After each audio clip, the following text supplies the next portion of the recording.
এবাৰ এজন সাংবাদিকে বিখ্যাত খেলুৱৈ এগৰাকীক সুধিলে, আপোনাৰ মা এতিয়াও কিয় আপোনাৰ লগত আছে?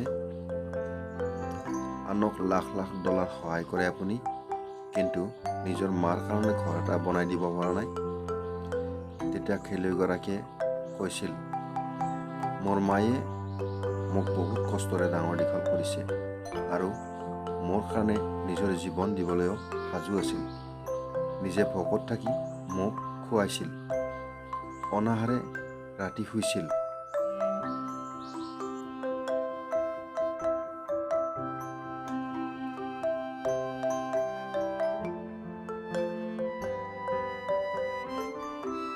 মোৰ প্ৰথম জোতাযোৰ কিনিবৰ বাবে 7 দিন 7 ৰাতি এজন চাফাই কৰ্মী হিচাপে কাম কৰিছিলোঁ, যাতে মই এজন খেলুৱৈ হ'ব পাৰোঁ।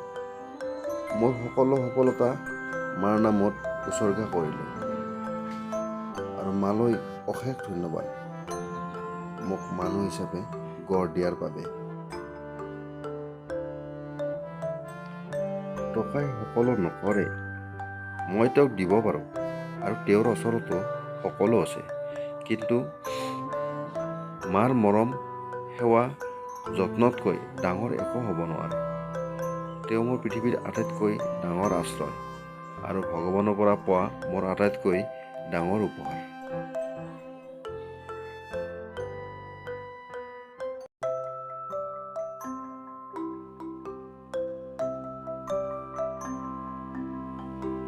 সৃষ্টিকৰ্তাই প্ৰতিজন সন্তানক এনে ত্যাগ, স্নেহ, মৰম, ভালপোৱা অনুভৱ কৰিব পৰা জ্ঞান দিয়ক আৰু প্ৰতিখন ঘৰতে এনে সন্তান জন্ম দিয়ক, পিতৃ মাতৃক শেষ সময়লৈকে, শেষ উশাহলৈকে মৰম আৰু ৰক্ষা কৰক।